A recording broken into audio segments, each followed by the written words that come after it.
Bonjour, Mbote, Djambo, Caribou dans votre émission Les Temps Favorables. C'est votre servante, la sœur Sandra Binti, qui est toujours à l'écoute et toujours présente pour vous faire la synthèse de la prédication dans nos cultes. Nous sommes dans le marathon des 100 jours de prière et aujourd'hui, c'était notre 13e jour dans ces marathons. Comme vous le savez très bien, dans cette émission, nous avons l'habitude de faire des synthèses sur notre prédication. Je ne suis pas seule sur ces plateaux. C'est une émission très spéciale. Très spéciale pourquoi? Parce que je reçois dans cette émission le numéro 1 de notre communauté CEC, donc qui est Communauté des Églises évangéliques au Congo. Je vais recevoir mon invité spécial, notre Père spirituel, notre papa. Bienvenue papa dans votre émission. Merci. Bonjour. Bonsoir. Merci. Bonsoir Sandra. Merci papa. Comme vous le savez très bien, avec notre pasteur, notre évêque, faire la synthèse de la prédication d'aujourd'hui et il va encore nous parler de ces 100 jours de prière. Donc, comme Dieu l'avait parlé concernant les 100 jours de prière, donc c'est pas facile, comme vous le savez très bien. 100 jours de prière, c'est pas facile. Notre papa va nous expliquer concernant ces 100 jours de prière et il va nous faire la synthèse d'aujourd'hui. Papa, vous la parole. Merci beaucoup, sœur Sandra. Merci papa. Aujourd'hui, dimanche 11 novembre 2024, a été une journée spéciale, je peux dire très spéciale, une journée de délivrance où le Saint-Esprit s'est beaucoup manifesté dans la salle. Nous avons parlé sur le sous-thème, parce que le thème, c'est la grande victoire. Nous sommes en train de parler sur la grande victoire sur nos ennemis. Que nous avons tiré dans le livre de Juges, chapitre 7, verset 7. Et aujourd'hui, nous avons parlé sur le sous-thème qui est intitulé Libérer pour prospérer. C'est un thème que nous avons tiré dans le livre de Jean, chapitre 11, verset 44. Lorsque le Seigneur libère une personne, c'est pour prospérer. L'âne qui était lié, lorsque le Seigneur avait donné l'ordre de libérer cet âne, l'âne avait prospéré avec le Seigneur. L'âne était entré dans la joie et dans la gloire du Seigneur Jésus-Christ. Voilà un peu ce que nous avons eu à parler aujourd'hui, dimanche.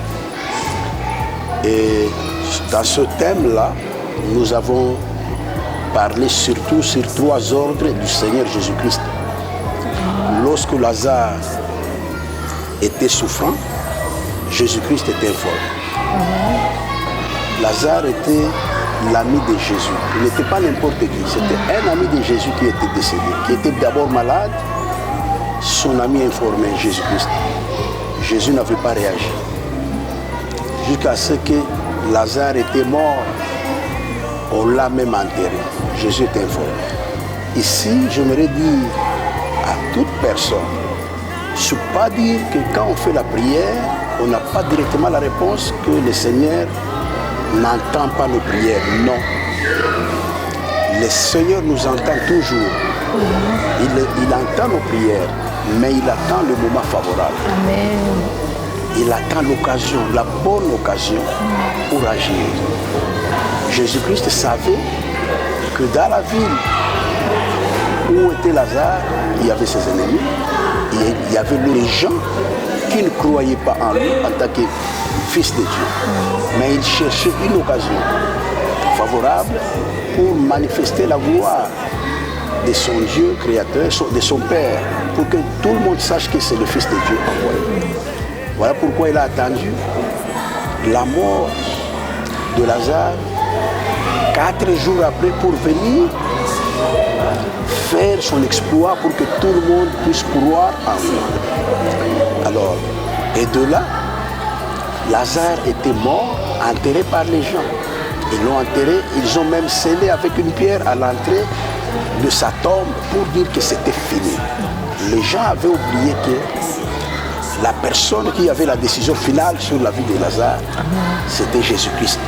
Ce n'est pas les gens qui avaient la décision. C'est Jésus-Christ, c'est Dieu, son créateur, qui avait la décision finale. Non, Jésus qui a les derniers mots. C'est Jésus. Et il attend toujours les temps favorables. Jésus attend le temps favorable.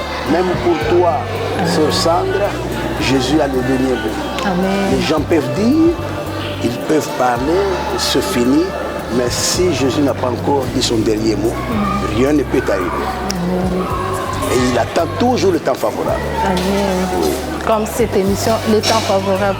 Comme je vous le disais, chers téléspectateurs de l'émission Les temps favorables. Donc Jésus attend toujours les bons moments. Les gens peuvent dire du n'importe quoi sur votre vie, mais c'est toujours Jésus qui a les derniers mots. C'est toujours Jésus qui peut changer votre identité. Alors concernant les deuxièmes points, papa, parce que vous avez énuméré 3 points dans votre prédication. Oui, dans ma prédication, je parlais des 3 ordres. Lorsque Jésus est venu, il a trouvé Lazare déjà enterré. 4 jours après, il a parlé à Marthe, la sœur de Lazare, a dit, ton ami est déjà enterré. Et Jésus a demandé de l'amener là où son ami était enterré. Ils sont arrivés et tout le monde a dit, il sent déjà parce que ça fait 4 jours que Lazare est là, dans la tombe. Et Jésus leur dit, je t'avais déjà dit de croire. Si tu crois, tu verras la gloire de Dieu. Donc nous devons toujours croire que Jésus est le seul qui a le dernier mot, qui a la dernière décision sur nos vies. Nous devons croire. Dans tout ce que nous faisons, nous devons travailler sur notre foi, grandir notre foi, avoir la foi que ce n'est pas fini. Les gens peuvent dire, ils peuvent décider que c'est fini, ils peuvent tourner la page. Mais si Jésus n'a pas encore dit un dernier mot, si tu as Jésus comme ami, Jésus vit en toi, et sache que ce n'est pas fini, il faut continuer à croire. Amen. Il faut toujours continuer à croire et avoir Jésus comme notre meilleur ami. Merci. Malgré Lazare était ressuscité, mais Lazare ne pouvait pas bouger. Là, c'était dans le 3e point.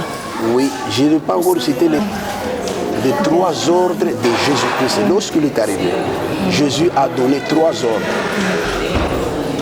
Le premier ordre, il a dit enlever la pierre. Oui. Ce sont les gens qui avaient enterré Lazare et qui ont mis la pierre à l'entrée qui devaient l'enlever. Jésus ne pouvait pas enlever la pierre parce que ce n'est pas lui qui avait mis la pierre. Oui. Nous voulons dire quoi ici?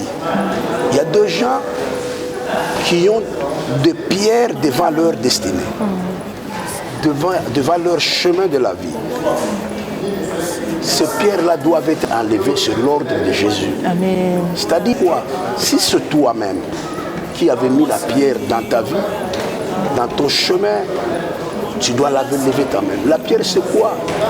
La pierre, c'est l'incrédulité. La pierre, c'est la peur.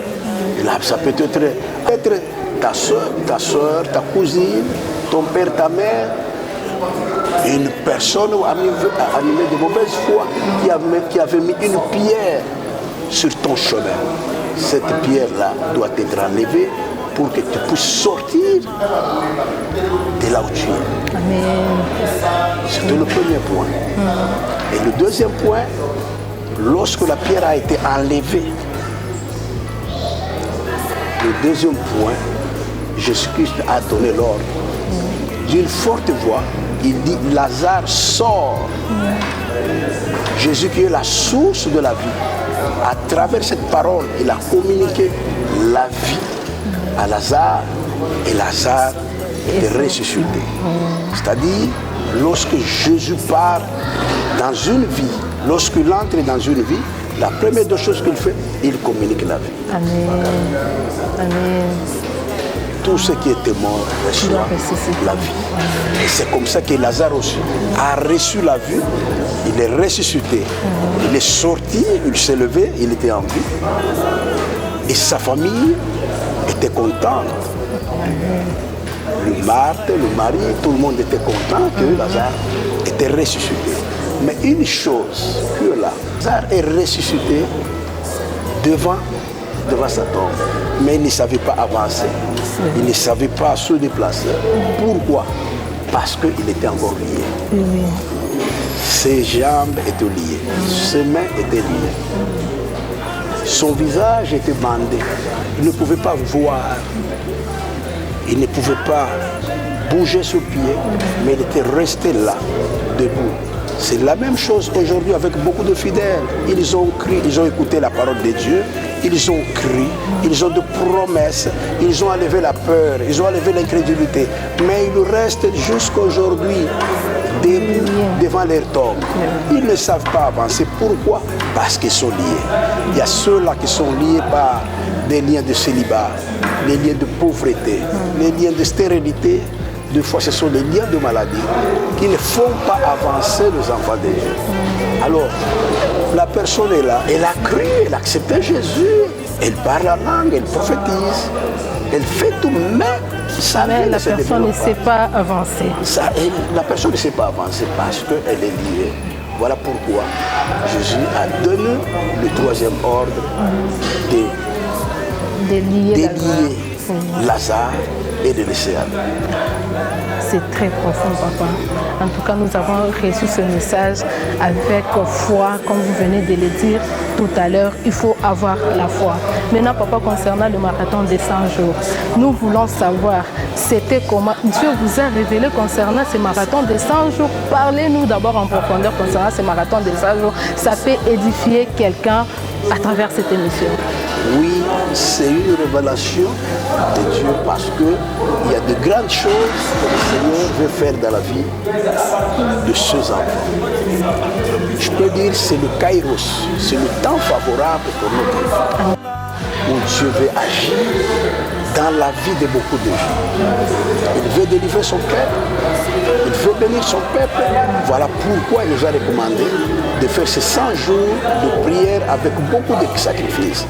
Et il nous a donné ce passage de Juge chapitre 7, verset 7. De prendre le plus fort, les 300. Les 300, les gens qui observent, qui obéissent, qui savent observer, obéir. Et vous verrez, ma soeur, les gens qui vont obéir à la parole, aux ordres du Seigneur, verront la grandeur de Dieu. Amen. Il faut témoigner la gloire de Dieu dans ces 100 jours de marathon. C'est les 100 jours prophétiques où nous allons vivre la grande délivrance, la grande victoire, des grandes bénédictions. Nous allons vivre de grandes choses dans ces 100 jours. Il y aura beaucoup de témoignages. Amen, amen. Vous venez de suivre papa. Notre papa avait reçu la recommandation de Dieu.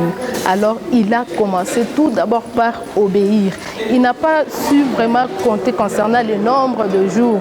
100 jours, ça peut être demain pour toi. 100 jours, ça peut être le lendemain. Alors, je te demanderai de venir prier avec nous dans notre paroisse, dans notre église Nouvelle Jérusalem. Papa, vous avez dit concernant la semaine qui commence le lundi, vous avez dit que ce sera une semaine très spéciale aussi. Vous-même au volant, ça sera comment? Comment est-ce qu'on doit évoluer avec cette semaine? Oui, ma soeur, avant de parler de la semaine, je voulais d'abord donner une petite précision par rapport à ce que vous venez de dire. Donc, le 100 jours de prière, cette grande victoire que nous allons arracher dans ces 100 jours, n'est pas une victoire personnelle. Donc, c'est une victoire pour tout le monde. Oui, c'est comme les 300, quand ils se sont battus, ils ont arraché la victoire pour tout Israël. C'est-à-dire, lorsque tu viens dans cette prière, tu arraches la victoire et ça sera une victoire pour toute ta famille. Une personne peut sauver toute une famille, une personne peut sauver tout un quartier, une personne peut sauver toute une ville. Amen. Donc cette victoire est pour tout le monde. Normalement, cette victoire doit se répandre. C'est une victoire qui doit se répandre. Voilà un peu ce que je voulais préciser. Oui, nous avons dit que la semaine prochaine, c'est une semaine très spéciale. Pourquoi? Parce que moi-même, je serai au volant. Donc, le Saint-Esprit va beaucoup se manifester. Amen. Voilà pourquoi nous invitons tout le monde à être là. C'est 1 heure seulement, 60 minutes dans la présence de notre Seigneur Jésus-Christ. Et dans les 60 minutes, le Seigneur va beaucoup se manifester. Amen. À travers la louange, l'adoration, la parole et aussi la prière. Amen. Le Saint-Esprit va beaucoup se manifester. Amen. Chers téléspectateurs, la semaine prochaine, c'est une semaine très, très, très spéciale. Alors, je vous invite de venir prier avec nous. Il faut être parmi le 300, comme Dieu avait parlé à Gédéon. Chers téléspectateurs, c'est l'émission Les Temps Favorables. Papa, votre mot de la fin concernant cette question. Je bénis les enfants de Dieu. Je bénis ceux qui vont suivre cette émission. Que le Seigneur leur donne la grande victoire. Amen. Qu'ils prospèrent à tous égards. Amen. Et je bénis ceux qui vont venir la semaine prochaine. C'est une semaine où nous serons sur le carreau, s'asseoir sur les chaises. Oui. Nous serons sur le carreau et nous allons implorer la grâce de notre Dieu. Amen. Et Dieu va se manifester. Que le Seigneur vous bénisse. Amen. Et les dimanches, j'allais oublier, les dimanches, ce sera toujours notre papa et nous aurons un seul culte, seulement un seul culte qui commence à partir de 9h juste. Alors nous sommes arrivés pratiquement à la fin de notre émission Les Temps Favorables, votre émission qui ne cesse de vous fortifier ou de vous mettre à la page concernant nos prédications, concernant nos programmes de l'Église Nouvelle Jérusalem. Nous, c'est la communauté des églises évangéliques au Congo, CEC en sigle. Notre église se retrouve sur l'avenue Saorona, numéro 4, dans la commune de Ngaliema, quartier Mousseï. Merci. À la prochaine. Merci.